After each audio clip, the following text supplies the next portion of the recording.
What's up? So today we're gonna be looking at my 2012 Volkswagen Golf TDI. It's a turbo diesel.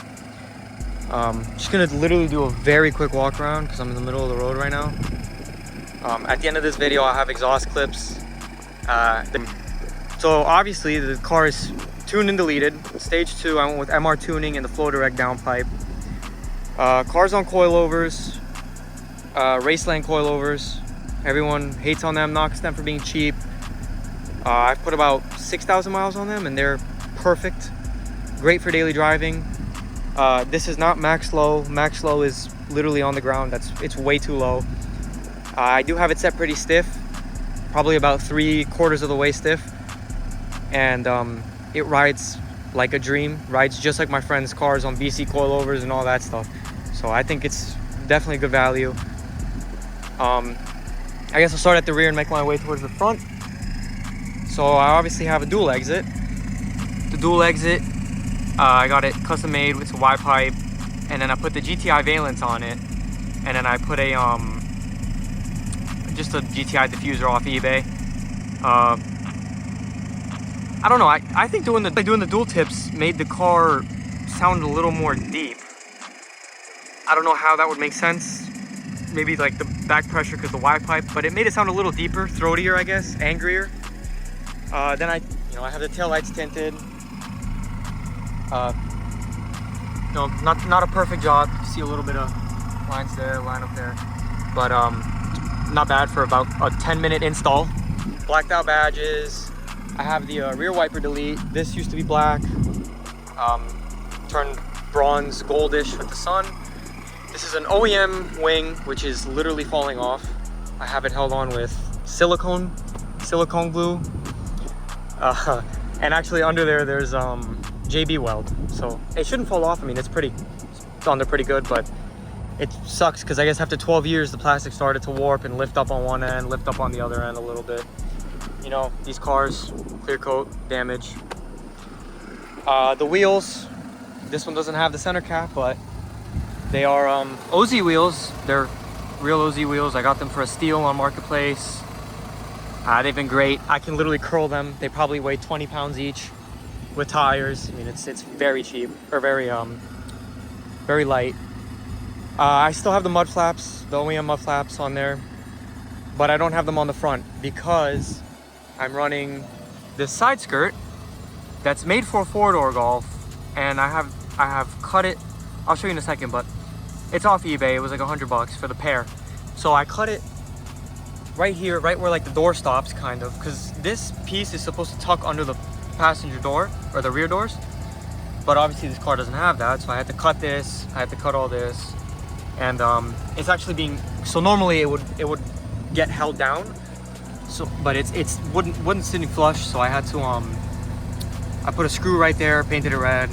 You can't even see it from like back here. You can like not even see it, and this is 3 feet away probably. I've repainted a couple parts here and there. I think you might be able to tell that this is a little bit off. I repainted that with clear coat. Repainted the caps, the mirror caps. They were red before. This is a from the rattle can, I guess. They mixed up the paint code. Same with that. Everything on this car that's red, it's been rattle canned with a paint can. Matching the paint code of the car, which is tornado red. Same with the side skirts, the front lip. So all of this stuff is rattle can with clear coat. So it came out pretty good for a backyard job. There's like barely any orange peel on this. I mean, actually, there kind of is, but whatever. So now I guess moving on to the front. The hood is littered with rock chips. As you can probably see, there's a billion rock chips on this hood. I want to get this whole entire front end repainted eventually. But all right, let's get with the big things. Headlights, those are V-Land headlights, 200 for the pair. They do not work. The DRLs don't work properly. They only turn on when the lights are on. So I think someone sells a harness that I'm gonna buy. It's only like 120 bucks. But I'm probably gonna get that harness and it'll fix the issue, but you know, it's just extra 120 bucks you have to spend on the headlights if you're gonna get them. They do look amazing though. I will say they look amazing. I'll go ahead and turn on the DRL so you can see what they look like with the DRLs on, but this is it. Oh, see, one doesn't work. It's because the connector in the hood. I'll show that as well, actually. So if anyone wants to buy these, you could see what I'm talking about. But this is the engine unit. Yeah, I have a hot air intake. We'll talk about that in a second. But so yeah, but this is what it should look like with the DRL on. They look amazing with the DRLs on. It's just when they want to work. The engine is very loud. I don't have a cover on it or anything, but I'll show you kind of what I mean. The plug back here where it connects into the headlight, you just have to wiggle it a little bit and then it works. And you can kind of see how like some of it turns on and then it might like turn off. I don't know, but for the most part it works until they start flickering. But that's the beam, the low beams. But yeah, it looks very aggressive with the lights on and the thing. The car drove by. So I also have rattle canned this like grill area, this whole grill. I rattle canned it gloss black to match with this and to match with all like the other little gloss black accents on the car. I didn't like that this was like that like textured matte black. And then I also came and wrapped the fog lights in yellow. I think it just spices up the front end. So now this lip, I get asked about this lip all the time because it looks aggressive on the stock bumper. It makes the car look lower to the ground. It doesn't look so much like an egg, blah, blah, blah, whatever. This lip is off of eBay. Again, I rattle canned it. This probably a year ago that I rattle canned it now. Or maybe like 8 months. So it's starting to show some rock chips and everything from being so low to the ground. I also added this, which doesn't come with a lip, but this is just ABS plastic that I cut and figured out a way to mount it to the bottom of it.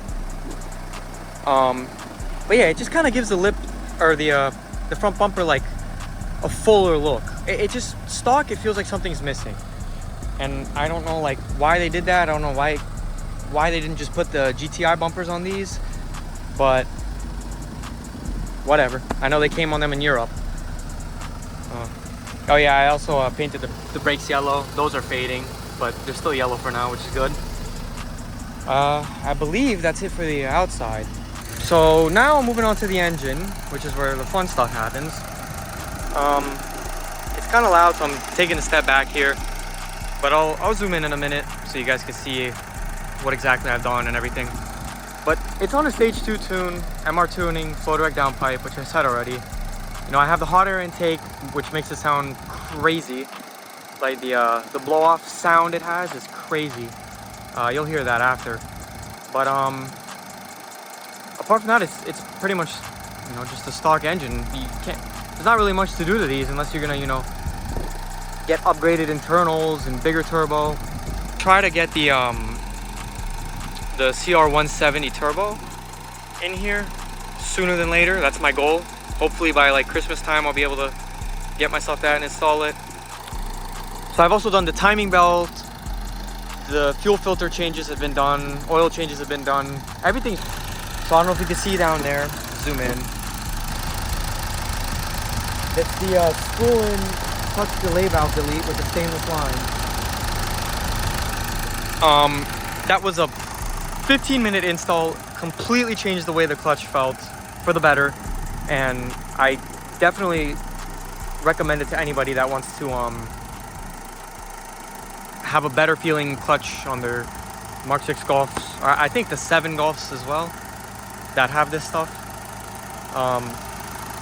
And then also you might be able to see down there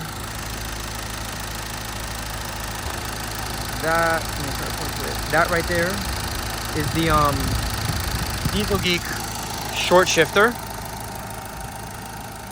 This car pretty much has the entire Diesel Geek catalog thrown at it. It helps tremendously with, I'm sorry, there's a ton of wind. It helps tremendously with shifter feel and everything, and it's just great. So I'll show you the downpipe now.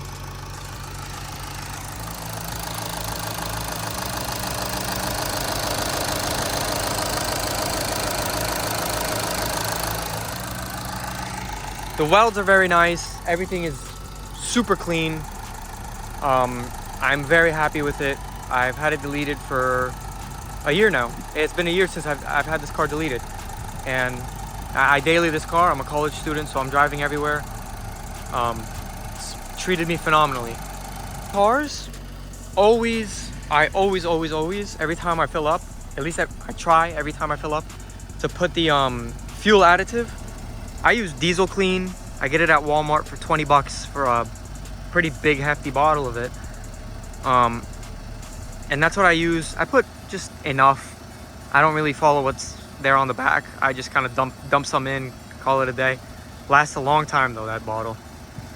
But yeah, that's it for the engine stuff, and we'll move on to the interior. So now we're in the interior. It's a little bit messy in here. I haven't cleaned it in a long time, which is funny because I detail cars. So it's very simple. Not really anything done to it. Standard cloth seats, not even leather, but I love cloth. I'm a big cloth guy. I'm not really a fan of leather that much. I'll close the door so this thing stops screaming at me. But yeah, so you can see I have 105,000 miles on this car. I bought it with 96 about a year ago. Actually, it's been over a year, probably a year and a couple months. You can see that I have literally every light on, and this is due to my ABS module. So if anyone knows an easy, cheap way to fix that, please let me know, because I don't have ABS. So when it rains, it's very scary. The brakes almost instantly lock up. So I guess the biggest thing I've done to this interior is just work with this shifter.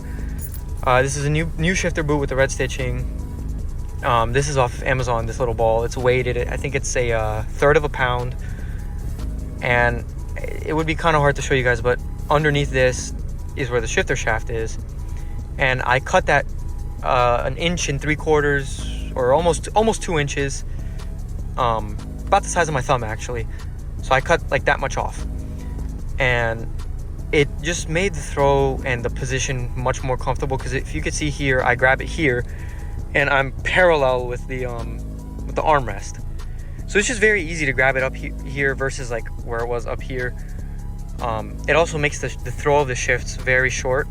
Like, look, I'll show you. So this is first, this is second. Sometimes second doesn't want to go in there when I'm not driving, but that's second. Third is right here, fourth, fifth, sixth. And this is with the Diesel Geek bushings, first gear getter, everything. And the short shifter, and then 2 inches off the shaft with a weighted shift knob. This is probably what's been done the most to the interior.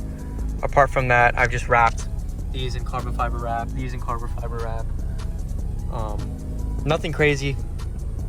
I do have a line output converter connected to this, which is connected to two 10-inch subwoofers in the trunk. Yep, that's it. 2 kicker comp subs. I bought these used for $100, and they work phenomenally. Got my jack in there, my tool bag in case anything ever goes wrong.